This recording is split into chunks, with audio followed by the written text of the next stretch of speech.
O Salmo 126, verso 3, tem sido repetido em todas as línguas, em todas as épocas, quando os crentes se levantam e testificam de alguma coisa maravilhosa que só Deus poderia ter feito. Grandes coisas fez o Senhor por nós, pelas quais estamos alegres. É um versículo curto com aplicação universal e foi o próximo versículo a ser traduzido do hebraico em minhas devoções matinais. Como sempre, terminei meu estudo usando o aplicativo Bible Hub para comparar minha tradução com aquela de dezenas de outras versões em inglês. Também vejo as traduções de outras línguas que sei ler. Minha tradução: o Senhor fez grandes coisas conosco, estamos alegres. Fui ver o texto para certificar que eu tinha traduzido cada palavra corretamente e confirmei a minha tradução. Não havia dúvida. O original diz: Deus fez grandes coisas conosco e não por nós, que é o que dizem todas as traduções em inglês, com exceção de uma. Muitas traduções em outras línguas também dizem por nós, mas a tradução literal de Young em inglês e traduções em espanhol, sueco e no grego da Septuaginta leem conosco, e foi como eu traduzi o versículo. Há um problema com a tradução? A preposição hebraica in é usada mais de 1000 vezes no texto do Antigo Testamento. E seu significado principal é de associação, igualmente com, ao lado de, em conjunto com. Em alguns lugares é traduzido entre, como em entre nós ou entre vós. Em alguns contextos é até traduzido contra vós, porque o contexto fala sobre os inimigos que estão em guerra convosco, ou em outras palavras, contra vós. Dizemos esta palavra todos os anos no Natal. É a primeira sílaba do nome Immanuel, Deus conosco. Imanu, conosco, El, Deus. Mas estes dois versículos, a palavra é traduzido por. Quando o Senhor trouxe do cativeiro os que voltaram a Sião, éramos como os que estão sonhando. Então a nossa boca se encheu de riso e a nossa língua de cânticos. Então se dizia entre as nações: grandes coisas fez o Senhor por eles. Sim, grandes coisas fez o Senhor por nós. Imanu. E por isso estamos alegres. Mas o que importa se dizemos por nós ou conosco? No contexto do Salmo, seria natural que os tradutores adotassem a interpretação por nós. E isto não seria contrário ao resto das Escrituras. Deus já fez grandes coisas por muitos dos ouvintes, tenho certeza. Mas e se tomarmos a palavra de Deus ao pé da letra? Ele fez grandes coisas conosco. Considere também o fato de que, das 1000 vezes que essa preposição é usada, encontrei apenas mais uma outra vez onde é traduzido for, em inglês. O profeta Samuel diz aos israelitas, em 1 Samuel 12, versículo 23, quanto à minha pessoa, longe de mim pecar contra o Senhor, deixando de interceder por vós, eu vos ensinarei o caminho do bem e da justiça. Tão somente temei ao Senhor e sirvam-no fielmente de todo o coração, pois vede quão grandes prodígios realizou entre vós. Em inglês, for you. A redação do versículo 24, em português, é traduzida ao pé da letra entre vós, ou convosco. Mas, em inglês, adota for you, por vós, como faz em Salmo 126, versículos 2 e 3. Mas olhe para o versículo 23 aqui, onde Samuel diz: irei orar por vós, onde ele usou uma preposição diferente que significa em vosso benefício. Orarei em vosso benefício. E depois diz, considerai as grandes coisas que Deus fez convosco, e não por vós. As implicações negativas de Deus fazer grandes coisas por nós. Todos sabemos que a nossa tendência natural é pensar em nós mesmos primeiro. Todos sabemos que a nossa tendência natural é pensar em nós mesmos primeiro.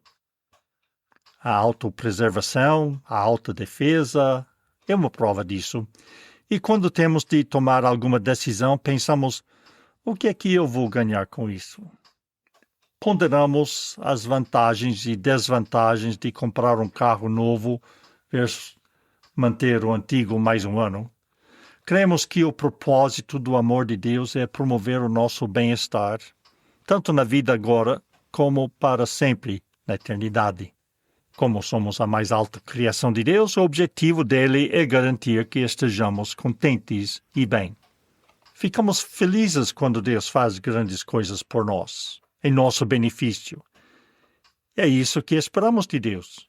Mas o que acontece quando as grandes coisas que desejamos de Deus não são a realidade que experimentamos em nossa vida pessoal? O Evangelho da Prosperidade, com sua mensagem de saúde e riqueza e todos os problemas resolvidos, é muito atraente, especialmente se temos saúde, dinheiro e nenhum problemas. Mas se estamos atormentados por doenças, lutando contra a pobreza e inundados de problemas em casa ou no trabalho, sentimos que Deus falhou e deixou de cumprir suas promessas ou de atender às nossas expectativas. Vejo a raiz do problema é o seguimento inadequado do Evangelho. Há muitos anos atrás, eu jogava tênis de vez em quando. O bom golpe com a raquete depende do follow-through, o seguimento.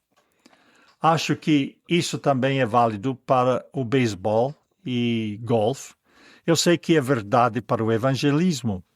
A raiz do problema é o evangelho incompleto, tão comum em campanhas evangelísticas. Quase todos nós conhecemos as 4 leis espirituais que resumem o evangelho. 1. Deus te ama. 2. O pecado separa-te de Deus. 3. Jesus morreu para tirar o pecado. 4. Confia em seu sacrifício e receba a vida eterna. Ora, isso não é um falso evangelho. Esta mensagem alerta para a separação eterna, a condenação no inferno, e apresenta a oferta de Deus para nos salvar disso. Eu reconheci essa verdade quando tinha 8 anos, mas isso foi apenas o começo da minha nova vida. Quando um bebê nasce, procura naturalmente o seio da mãe para mamar, mas algo está terrivelmente errado se a criança nunca passa dessa fase da vida. As campanhas evangelísticas, que têm como alvo salvar almas do inferno, não são falsas, são incompletas, na medida em que não vão além disso. A falha é de não haver follow-through, de não haver seguimento para o discipulado. Mesmo o evangelho pleno, encontrado nos nomes de algumas igrejas, que implica que o evangelho não é pleno sem a cura dos crentes, pode ser incompleto. Este ensino foca no que Deus pode fazer, quer fazer e o que Ele tem de fazer mesmo por mim. Certamente, essas coisas não devem ser minimizadas. O Salmo 103:2 diz: bendize a minha alma ao Senhor e não te esqueças de nenhum dos seus benefícios.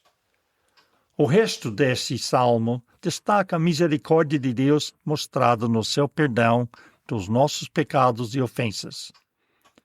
O Salmo 107 exalta a Deus por nos ouvir quando estamos aflitos, apresentando diferentes situações de aflição e cada vez repetindo o refrão: então, na sua grande aflição, clamaram ao Senhor, e ele os livrou de todas as suas tribulações. É claro que somos inicialmente atraídos pelo Evangelho por causa da sua oferta de fazer algo por nós. Assim, respondemos ao apelo do evangelista para salvar as nossas próprias peles, por assim dizer. Mas, como meu primeiro pastor disse, o plano de salvação de Deus não é uma apólice de seguro contra incêndio, perante a ameaça do inferno interno. Deus se oferece para fazer algo por nós, porque seu verdadeiro objetivo é fazer algo conosco. As implicações positivas de Deus fazer as coisas conosco, em vez de as fazer por nós, pode ser resumido assim. Em primeiro lugar, isso significa inclusão e tem um impacto direto na maneira como devemos orar. Claro, eu não posso saber ao certo, mas suspeito que o objetivo de muitas das nossas orações é pedir que Deus nos ajude a realizar os nossos planos. Ao contrário disso, a intenção de Deus é incluir-nos a nós em suas obras.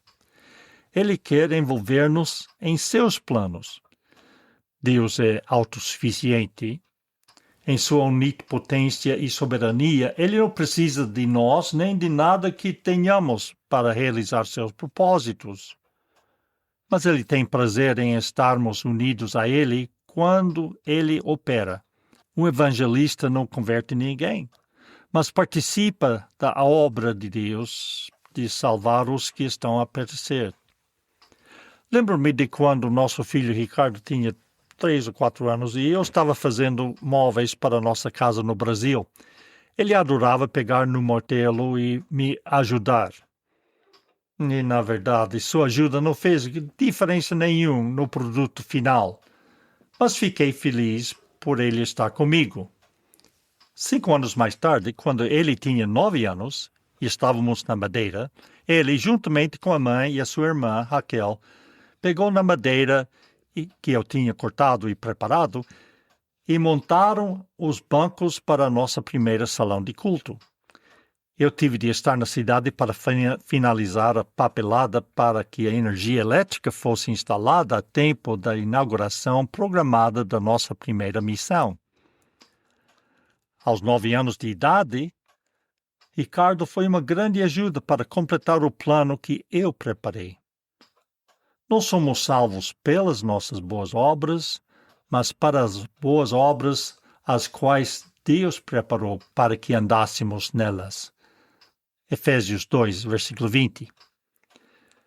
Deus interessa-se mais em nosso desejo sincero de estar envolvido com Ele, enquanto Ele trabalha. Isso mais do que ganhar algum benefício de qualquer coisa débil que poderíamos realizar por conta própria. Deus quer que façamos parte das grandes coisas que Ele faz. Ele quer fazer grandes coisas conosco. À medida que crescermos e amadurecermos em nossa fé, Ele nos envolverá em projetos maiores. Isso leva ao próximo passo, a instrumentalidade. Não somos nós apenas incluídos em sua obra, somos os instrumentos que Ele usa em sua obra. Não só expressa uma relação de comunidade ou de agir em conjunto, mas expressa instrumentalidade. Depois das últimas tempestades aqui, há grandes galhos que caíram das árvores junto ao riacho que corre ao longo da nossa propriedade. Tenho de cortar os troncos grandes com a minha motosserra. Mas, quando faço torradas ao pequeno almoço, corto as fatias do pão com uma faca, o instrumento apropriado à tarefa. Deus também tem um instrumento diferente para cada propósito que Ele quer realizar. Eu quero que Deus faça sua obra comigo, o instrumento dele na tarefa que Ele preparou. Será que podemos olhar para trás em nossa vida e humilde e alegremente dizer: Deus fez grandes coisas comigo. Deus me usou para fazer sua obra. Essa é a lição dos vasos de barro em 2 Coríntios 4. Deus usa-os para transportar o tesouro da luz do seu glorioso evangelho para o mundo em trevas. O vaso de barro é inútil sem o tesouro que traz dentro. Uma ferramenta não é nada sem o operário. A motosserra nada mais é do que um batente de porta enorme. Até eu pegar nela e coloco-a onde preciso cortar o galho da árvore. Vale a pena notar aqui, o que importa não é o que Deus faz por nós, e muito menos o que nós fazemos por Ele. É o que Ele faz com a gente. A faca na gaveta do armário não passa de um objeto, até que eu a use para fatiar meu pão. E aí ela se torna útil na minha mão. A faca não decide a espessura da fatia. Essa é a minha decisão. Alegramo-nos por ver que Deus fez grandes coisas conosco. Mas somos apenas instrumentos, as ferramentas em sua mão, usadas onde e como o Mestre quis. Essa instrumentalidade está relacionada com o último ponto que quero destacar. Para nos usar, Deus tem que fazer alterações em nós para o que Ele pretende. É um processo de modificação. Esta é a questão que faço a mim mesmo quando me deparo com um objeto qualquer incomum numa feira. Pondero as várias maneiras de empregar o objeto. A questão não é apenas, este objeto é usado para quê? Vou pensando, mas para que mais posso usar esse objeto? Em outras palavras, como posso fazer uso disso para resolver outro problema que eu tenho em mente? Não sei quantas vezes modifiquei o material que tinha em mão para atingir um propósito completamente diferente do propósito para qual o objeto foi fabricado. Quando fomos para Madeira em 1976, não havia nada como o MaxMat ou aqui, onde a gente pode escolher da prateleira uma ferramenta ou um artigo das ferragens. Eu tinha que ir ao balcão e pedir ao funcionário que fosse buscar o que eu queria. Muitas vezes acabei por fazer um pequeno esboço do que tinha em mente. O funcionário desaparecia entre as prateleiras atrás do balcão ou na sala dos fundos e voltava com o artigo. Depois de estudar o objeto, eu dizia, bem, não é exatamente isso. Daí eu explicaria com mais precisão. Quero algo mais comprido, ou mais curto, mais estreito, mais pesado, ou em ferro e não em latão. Tentando compreender melhor, o funcionário faria uma pergunta inútil. O senhor vai usar isso para fazer o quê? Geralmente o que eu tinha em mente era algo completamente alheio ao propósito para qual o artigo na loja de ferragens foi projetado. Em minha mente eu já estava a ver como iria modificar o artigo, dobrá-lo, cortá-lo, fazer furos nele, virá-lo ao contrário e de cabeça para baixo para servir o propósito que eu tinha em mente. Já alguma vez ouvi uma mãe desesperada dizer ao seu filho, não sei o que vou fazer contigo. Ela chegou ao seu limite e algo teria que mudar. E esse algo era o filho. Antes que Deus faça algo grande conosco como seus parceiros e faça alguma grande coisa conosco, usando-os como seus instrumentos, Ele terá que nos modificar no instrumento exato para o propósito que Ele tem em mente. Ele vai ter que fazer alguma coisa com a gente. Ele nos purifica de nossos pecados, lima as arestas ásperas de nossa natureza humana, santifica nossa maneira de falar, inclina nossos interesses para coisas espirituais, sintoniza o nosso receptor espiritual para o canal onde receberemos os sinais emitidos pelo Espírito Santo. E Ele ajusta o foco dos nossos objetivos para a visão que Ele tem para nós. Há muita coisa que Ele tem de fazer conosco. O propósito da sua salvação não é confortar-nos a nós, mas demonstrar ao mundo quão grandes coisas Ele faz com pobres criaturas como nós. Deus nos acompanha, nos usa e nos modifica. Ele faz grandes coisas conosco. Em verdade, grandes coisas fez o Senhor por nós, pelas quais estamos alegres. Mas devemos dizer ainda mais alto: o Senhor fez grandes coisas conosco. Ele nos acompanha, nos usa e nos modifica, e por isso estamos sobremaneira alegres.